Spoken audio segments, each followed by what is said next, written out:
propos.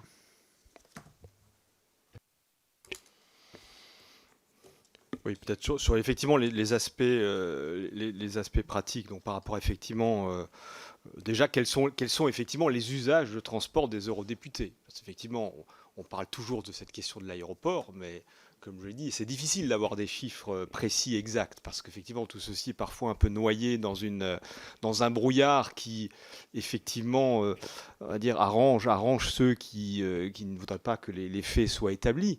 Mais le TGV qui est affrété au début des sessions et en fin des sessions qui vient de Bruxelles, il est plein. Donc les gens, l'eurodéputé qui vient de Faro, il vient très probablement de Bruxelles. Donc les questions d'accessibilité sont réglées par rapport à ces moyens qui sont mis en œuvre pour assurer le déplacement entre lieux de transport. Ça, c'est le premier point. Ensuite, le deuxième point, effectivement, l'aéroport de Strasbourg a souffert effectivement de la création de la ligne TGV, vous l'avez rappelé. Il est en train maintenant de remonter la pente avec deux moyens. Aujourd'hui, il est à 1,2 million de passagers par an. L'objectif, c'est d'arriver à 2 millions, 2 millions et demi. Et donc le développement, le trafic se développe. Et ce qui est requis pour que cet aéroport puisse fonctionner, c'est qu'il soit à égalité de concurrence avec les aéroports qu'on a cités, Baden-Baden, Mulhouse, par rapport à la tarification. Donc il y a cette idée d'avoir un statut d'aéroport de type international, justement parce que cet aéroport est situé en zone frontalière. Le pavillon d'honneur, vous serez heureux d'entendre, eurodéputé, qu'il y a 15 millions d'euros qui sont prévus dans le contrat triennal pour créer un pavillon d'honneur qui permette effectivement d'accueillir ceux qui viennent par avion dans des conditions décentes. Et je fais peut-être le lien avec la question de député Mendes sur comment faire que Strasbourg continue à rayonner, développer le rayonnement. C'est effectivement Strasbourg peut accueillir des grandes réunions internationales. Je rappelle qu'en 2007, il y a eu le sommet de l'OTAN. Et là, tout le monde est venu en avion à l'aéroport de Strasbourg. Et je pense qu'on sera très content de pouvoir organiser à Strasbourg, le gouvernement français, un tel événement quand on aura le nouveau pavillon d'honneur et toutes les infrastructures qui ont été mises en place depuis. Strasbourg est également le siège du Forum mondial de la démocratie, donc ce n'est pas simplement limité aux questions très importantes qu'évoque le Conseil de l'Europe, le Parlement européen, mais c'est le Forum mondial de la démocratie qui attire effectivement un grand nombre de pays et qu'ils peuvent trouver là un grand nombre de représentations diplomatiques. C'est pour ça que nous sommes finalement assez attachés à ce terme de capitale diplomatique. C'est une capitale diplomatique. Je rappelle, ce n'est pas un terme juridique, c'est une appellation. Donc, on pourrait sans doute s'entendre sur siège européen et capitale diplomatique, qui peut permettre peut-être de nous mettre d'accord. Alors, ce serait de lui permettre en fait de bénéficier les compagnies aériennes d'une taxe aéroport qui soit équivalente à celle des autres aéroports. C'est ça aujourd'hui l'enjeu. Aujourd'hui, elle est plus élevée. Donc aujourd'hui, dans le cadre du contrat triennal, un effort est fait.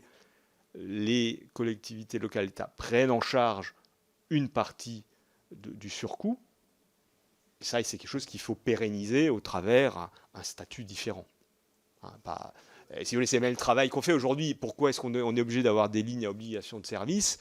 C'est parce qu'il n'y a pas assez de gens qui viennent à Strasbourg. Donc par rapport à votre point qui est de dire il y a des investissements qui ont été faits qui ne sont pas directement liés aux besoins du Parlement européen, mais ce sont des investissements qui renforcent le rayonnement de la ville et donc qui créent de l'activité, que ce soit de l'activité universitaire, de l'activité de recherche, de l'activité économique, qui font qu'il y a effectivement plus de gens qui veulent venir à Strasbourg et qui vont venir en avion, en train, etc. Donc ça contribue à développer la ville, et tout ce qui développe la ville permet de développer son accessibilité. Je fais juste le point de... Donc Eric a parlé de nos collègues allemands. Je pense que nous avons un levier très important. Je pense qu'au niveau de cette relation franco-allemande, Jean-Louis Bourlange a rappelé qu'elle n'est pas suffisante, elle est nécessaire. Je mets beaucoup d'espoir dans la nouvelle assemblée parlementaire franco-allemande, qui peut être l'endroit dans lequel les parlementaires français et allemands retravaillent sur cette question à la fois de la construction, du travail en commun entre la France et l'Allemagne, mais aussi de la construction européenne et qui n'est effectivement qui ne doit pas être exclusive. Elle n'est pas exclusive. Hein, c'est uni dans la diversité. Il y a effectivement des États qui sont membres fondateurs qui ont un rôle particulier. La France et l'Allemagne ont un rôle particulier, puisque Eric l'a rappelé, la ville a changé de Strasbourg, a changé 4 fois de nationalité en un siècle. Donc il y a bien ici un symbole, et je rejoins ce qu'a dit le député Janvier, c'est qu'il faut rappeler le sens, et ce sens est perdu, donc il faut le rappeler, et donc il faut faire preuve de pédagogie.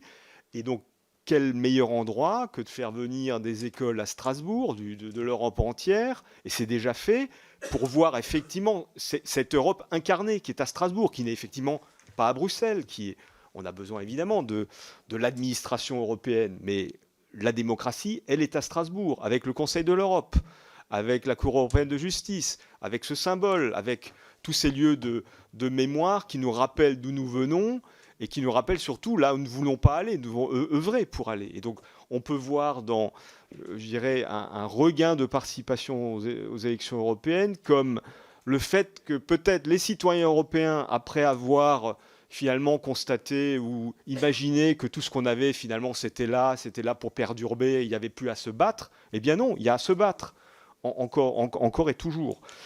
Sur ces questions de démocratie, puisque sans la démocratie et sans la paix, il ne peut pas y avoir de prospérité. Je regarde mes notes. Oui, sur l'élément du fonctionnalisme. Et pourquoi est-ce qu'on a des informations aussi différentes, puisque évidemment chacun regarde à l'aune de la démonstration qu'ils veulent faire. Donc il est excessivement difficile d'avoir des chiffres précis.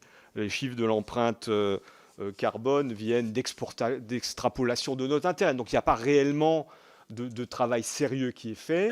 Et moi, je rejoins ce que dit M. Herbillon, c'est que, il faut que nous assumions ce coût. C'est le coût de la démocratie. Bon, on a fait un calcul, c'est 6 centimes d'euros par citoyen européen pour le surcoût, lié au Parlement, au siège du Parlement européen à Strasbourg, du moins au fait qu'on ait plusieurs lieux de travail. 6 lieux de travail. On a un siège, 3 lieux de travail. D'accord. 6 centimes par an. Bon, 6 centimes d'euros. Hein. Bon. Quand on regarde le coût lié, je dirais, si on regardait, effectivement, ce serait beaucoup plus efficace de mettre tout le monde ensemble à Bruxelles. Évidemment. Non, mais je veux dire, mais parce que Bruxelles, aujourd'hui, les Français ne revendiquons pas que tout vienne à Strasbourg. Toutes les nations à Strasbourg. Mais ça pourrait être une idée, effectivement. Bon. Tout à fait. Donc c'est pour ça que nous appelons. Voilà. Alors, on ne peut. Voilà. Alors, on ne peut pas revenir. On ne peut pas revenir sur le passé. Par contre, effectivement, on affirme fortement notre attachement politique, l'Assemblée nationale ici, à ce siège à Strasbourg. Donc, c'est assumer le coût. Et ensuite, nous devons travailler à réduire les coûts. Donc, effectivement, sous ces fadaises et ces sornettes qu'on voit dans les reportages, on voit des malles. Mais écoutez, aujourd'hui, nous travaillons tous avec ça.